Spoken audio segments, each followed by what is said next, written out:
गिनती अध्याय 22 और वचन 5 और 7 और 8 तक पढ़ेंगे। 5 से लेकर 8 तक पढ़ेंगे। गिनती 22 अध्याय में जाइए और 5 से लेकर 8 तक। और लिखा है, इसने पतोर नगर को जो महानद के तट पर बोर के पुत्र बिलाम के जाति भाइयों की भूमि थी, और यहाँ बिलाम के पास दूत भेजे कि वो यह कहकर उसे बुला लाए कि सुन, एक दल, बोलिए एक दल, मतलब परमेश्वर का दल मिस्र से निकल आया है और वो भूमि उनसे ढक गई है। अब वो मेरे सामने ही आकर बस गए हैं। ये जलन हो रही है शैतान को। हेलो, सुन रहे क्या है आप लोग? अगर आप सुनेंगे तो ये आप बचेंगे, और जब आप बचेंगे तो आप जय पाने वाले व्यक्ति बनेंगे यीशु के नाम में। आप मन्ना के हकदार बनेंगे। हालेलुया। इसलिए बालाक जो परमेश्वर का दास नहीं है, जो शैतान के साथ समझौते में जीने वाला व्यक्ति है, वो कहता है और उन लोगों को मेरे निमित्त श्राप दे। क्या दे?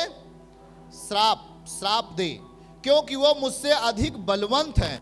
तब संभव है कि हम उन पर जयवंत हों। ये शैतान चाह रहा है हम सब इनको अपने देश से मारकर निकाल दें, क्योंकि यह तो मैं जानता हूं कि जिसको तू आशीर्वाद देता है वह धन्य होता है। आमीन।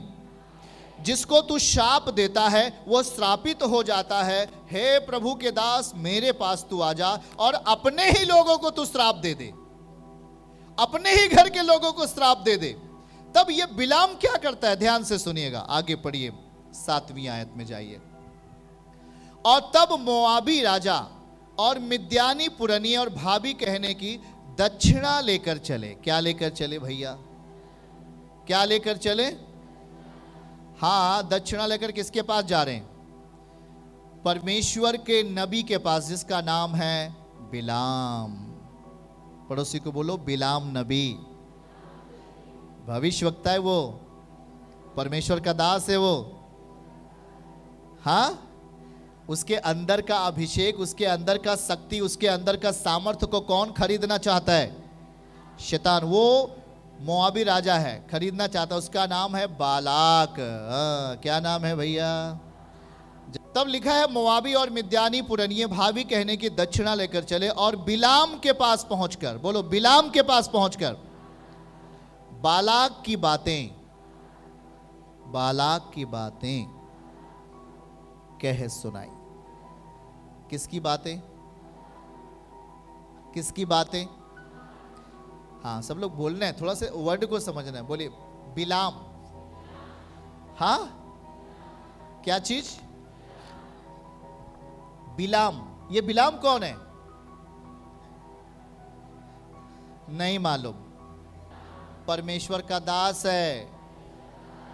वो जिसको आशीष देता है वो आशीषित हो जाता है, वो जिसको श्रापित करता है वो श्रापित हो जाता है। ये किसके पास शक्ति है? पड़ोसी को हाथ पकड़िए, बिलाम के पास। बिलाम कौन है? समझ में आ रहा है कि नहीं? तो इसके अंदर की सामर्थ्य, इसके अंदर की शक्ति को बालाक नामक एक राजा क्या करना चाहता है? खरीदना चाहता है। अगर ये मेरे पक्ष में आ जाएंगे तो हमें युद्ध लड़ना नहीं पड़ेगा।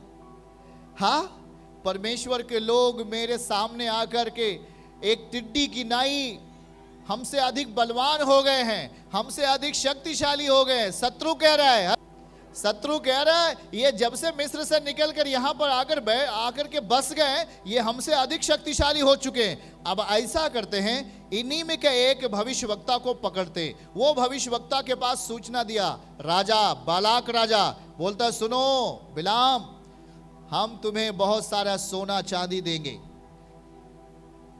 लेकिन एक काम करना है, ये जो मेरे सामने इजरायली लोग, परमेश्वर के लोग हैं ना, इन्हें श्रापित करना है। कितने लोगों को बातें समझ में आ रही? समझ में आ रही कि नहीं? तो बिलाम क्या कर रहा था? बालाक क्या कर रहा था? बिलाम को खरीद रहा था। उसके अंदर के अभिषेक को खरीद रहा था, उसके अंदर की ताकत को खरीद रहा था, उसके अंदर की सामर्थ्य को खरीदना चाहता था। कौन? बोल के बताइए। कौन खरीदना चाह रहा था? बोल के बताइए। कौन खरीदना चाह रहा था? हाँ, बालाक राजा। कौन राजा? हाँ, देखिए, जब आप यहां से जब आप घर जाया करें तो आप इसको इंटरनेट के ऊपर कायदे से सुना करें, एकांत में या पूरे परिवार के साथ बैठ के इस वचन को समझा करें। जब वचन समझ में आ जाएगा तब शैतान हार जाएगा। जब वचन समझ में आ जाएगा तो शैतान क्या हो जाएगा? बोल के बताइए। तो अब बताइए, उसे हराना चाहते कि नहीं? अपने अंदर के दुर्व्यवहार को हराना चाहते कि नहीं?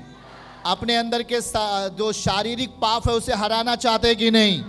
अपने अंदर के नशे को हराना चाहते कि नहीं? तो कैसे हारना है? कैसे वो हारेगा? जब आप वचन को समझेंगे तभी तो हारेगा वो। हाथों को उठा के बोलो, मैं समझना चाहता हूं। चलिए समझिए भाई। अब वहां पर जब देखता है कि हमारे सामने मोआबी राजा देखा कि मेरे सामने बहुत सारे लोग आकर बस गए, इन्हें कैसे खत्म करना है, अगर इन्हें खत्म नहीं करेंगे तो ये हमारे राज्य को जीत लेंगे। तो क्या किया बालाक ने?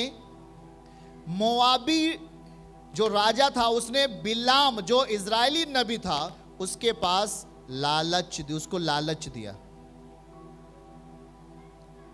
पड़ोसी को बोलो, लालच दिया। क्या दिया? लालच दिया। हम आपको सम्मान देंगे, हम राजा हैं। बालाक क्या बोला? हम राजा हैं, राजा, हम आपको सम्मान देंगे, हम आपको प्रतिष्ठा देंगे, हम आपको धन देंगे, हम आप जो चाहोगे हम आपको वो चीज दे देंगे। पर एक काम करना है, अपने ही लोगों को क्या करना है? श्रापित करना है। क्या आप कायदे से सुन पा रहे हैं? अपने लोगों को क्या करना है? श्रापित कर देना है। इन लोगों को श्रापित कर देना है। तो बिलाम के यहां जब ये लोग जाते हैं, भोर में ही पहुंच गए, अपना सोना ओना चांदी ओंदी लेकर के, और बोले कि राजा साहब ने हमें भेजा है, ऐसा करिए, ये प्रतिष्ठा लीजिए, ये सम्मान, ये चांदी सोना आप रख लीजिए, तो आप चलेंगे उनको श्रापित करने के लिए। तो ये बिलाम उसके दायरे में आ जाता है, लालच के दायरे में। सुनना, क्या समझौता करता है? क्या करता है? और कहता है हाँ हाँ अच्छा, रुको रुको रुको रुको, अभी आप लोग रुकिए, हम रात में प्रभु जी से पूछ लेंगे, उसके बाद आपके साथ चलेंगे। ऐसे ही आप लोग करते हो ना? चलेंगे, हाँ चलेंगे, ऐसे ही आप लोग गलती करते हो। बिलाम भविष्यवक्ता बोलता है आप लोग ठहरिए, आप लोग सोना चांदी जो लेके आए हैं, हाँ हाँ रुकना रुकना है, थोड़ा से हम परमेश्वर से प्रार्थना करके पूछ लेते हैं हमें आपके साथ जाना चाहिए कि नहीं। अब बताओ, आपको पता है, आपको सब कुछ मालूम है, आपको वचन पता है, आपको परमेश्वर का नियम मालूम है कि आप कभी भी व्यभिचार करके परमेश्वर के सामने परमेश्वर के द्वारा प्रतिष्ठा नहीं प्राप्त कर सकते। आप कभी भी गुनाह करके परमेश्वर के सामने आत्मिक रीत से बलवान नहीं हो सकते, आपको परमेश्वर तुच्छ समझेगा। इतना सब कुछ जानते हुए भी बिलाम भविष्यवक्ता उसके साथ जाता है। ओहो, गलती किया। वो क्या किया? शैतान के नियमों से क्या कर रहा है? वो समझौता कर रहा है। हालेलुया बोलेंगे आप लोग। क्या कर रहा है? वो समझौता कर रहा है। चलो जी, हम आपको इतना देंगे, थोड़ा सा कुछ ज्यादा नहीं करना है, झूठ बोल देना है, थोड़ा इनको फांसी हो जाएगी या जेल हो जाएंगे, ये थोड़ा सा झूठ बोल देना, थोड़ा सा ये काम कर देना, हम आपको ये लाभ दे देंगे। लाभ के चक्कर में आप परमेश्वर का पक्ष खो देते हैं। और याद रखिए, बिलाम जब जा रहा था तो रास्ते में, याद रखो, रास्ते में परमेश्वर तलवार लिए हुए खड़ा था रोकने के लिए, फिर भी वो नहीं रुका। वो बिलाम भविष्यवक्ता वो उस बालाक राजा के पास चला गया। किस चीज के कारण? बोल के बताइए ना जवान लोग। उसके सामने सोना चांदी दिखाई दे रहा था, हाँ या ना? राजा की प्रतिष्ठा दिखाई दे रही थी, हाँ या ना? हाँ, राजा एक बड़ा आदमी है, बड़ा आदमी, हाँ बड़ा आदमी हमको कुर्सी देगा, आकर बैठेंगे राजा बड़े आदमी के साथ में, बड़ा आदमी हमको बड़ा धन देगा, इसलिए बड़ा आदमी कर रहा है चोरी करो, तो आप क्या करने लगा? चोरी करने लगेंगे। बड़ा आदमी कह रहा है हाँ चलो गंदे काम करो, नशा करो, दारू पियो, आप करना शुरू कर देंगे। सुनना जरा ध्यान पूर्वक इस बात के लिए, बिलाम ने ऐसा ही किया और वो बालाक राजा की हर बातों को मानने के लिए तैयार हो गया और बोलो तैयारी करो, अब हम इनको श्राप देने के लिए जा रहे हैं, यहां तक आ गया वो। आज ऐसे बहुत सारे लोग हैं जो इन बातों पर विश्वास करते हैं और वो बिलाम की शिक्षाओं को, अपने आत्मिक शक्ति को बेचने का काम करते हैं, अपने आत्मिक अभिषेक के साथ समझौता करते हैं। आपको शक्ति कैसे मिला? आप टूटे हुए आए थे प्रभु के पास, आप परमेश्वर के पास कैसे आए थे? प्रभु ने आपको संभाला, शक्ति और सामर्थ्य दिया, इज्जत मान मर्यादा दी। आज एक थोड़े से लाभ के लिए, थोड़े से सम्मान के लिए आपने शैतान के साथ समझौता कर लिया। उसी दिन, समय नहीं लगेगा, आप उसी दिन परमेश्वर की नजरों से उतर जाते हैं। फिर परमेश्वर आपकी ओर नहीं देखता, फिर शैतान आपकी ओर देखता है और आपके लिए आफत खड़ी होती है, आपके परिवार से शांति चली जाती है, फिर आपके परिवार से वो उम्मीद है, जो जीवित उम्मीद है, वो आपके अंदर से चली जाती है। फिर बीमारी आया तो मर जाना है, आप जिंदा नहीं रहना है, ऐसी उम्मीद आ जाती है। समस्या आती है, अब खत्म हो जाएंगे, मर जाएंगे, ऐसी उम्मीद आप में आती है, क्योंकि आप परमेश्वर के साथ, उसके वचन के साथ आपने क्या किया? समझौता कर लिया। पड़ोसी को बोलो समझौता नहीं करना है, समझौता नहीं करना। बिलाम भविष्यवक्ता ने क्या किया था? समझौता किया। उसने अपने अभिषेक को गलत तरीके के हाथों में, गलत हाथों में दे दिया। सही है कि नहीं? वो एक नबी था। बाइबल कहती है जब वो श्रापित करता है तो लोग क्या हो जाते हैं?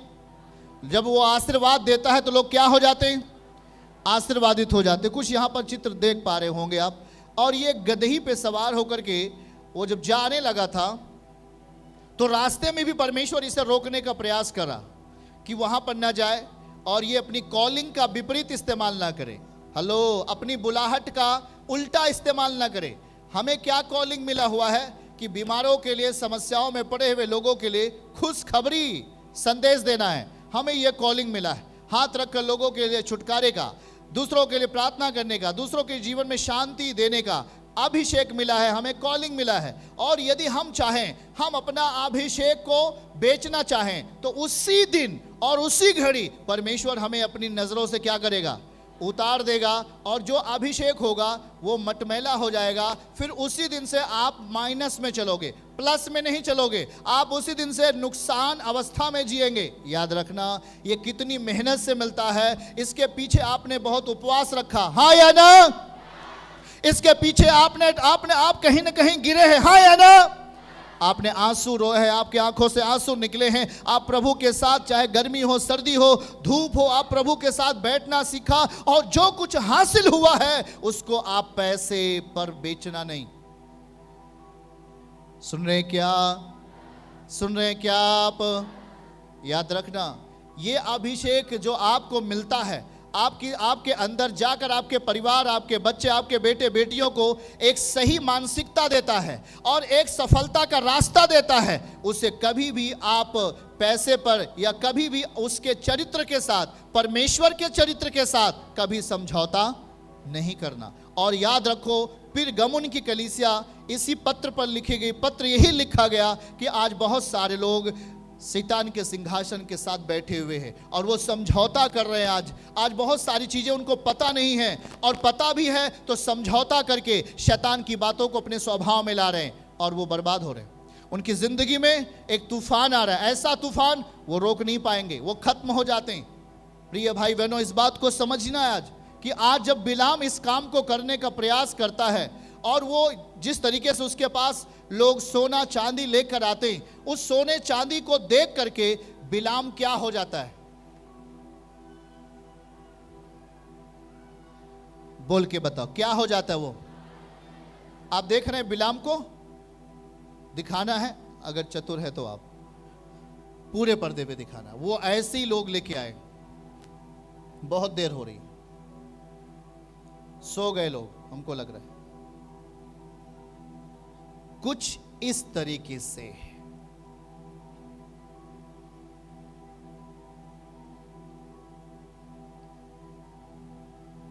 हाथों में क्या लिए? हाथों में क्या लिए?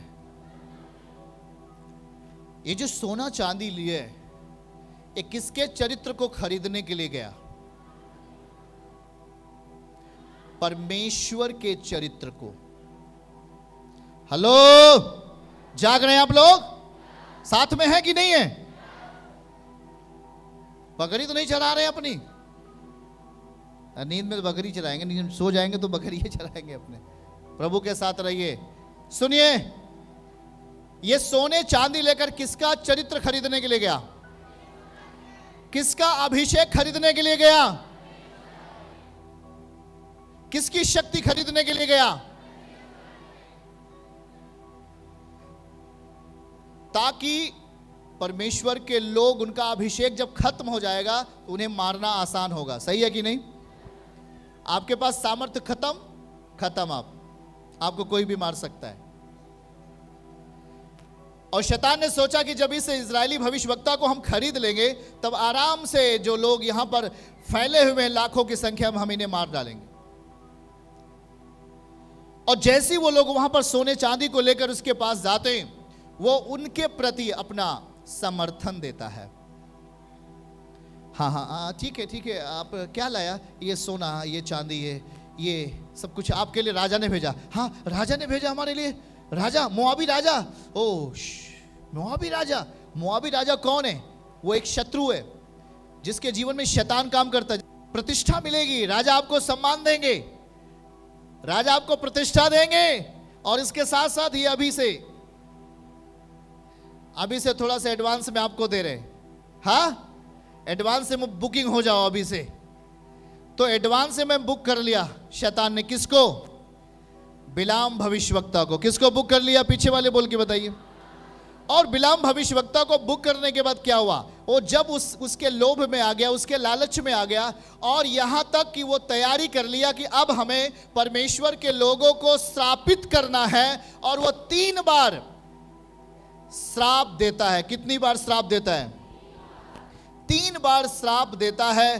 पर परमेश्वर का धन्यवाद हो कि प्रजा आत्मा में जी रही थी, प्रजा पवित्रताई में जी रही थी, इसलिए वहां पर श्राप आशीष में बदलकर उसके मुख से बाहर आया। आमीन बोलिए आप।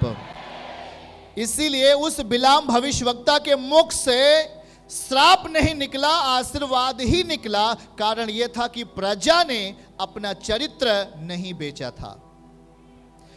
प्रजा ने अपना स्वभाव शैतान के हाथ में नहीं बेचा था।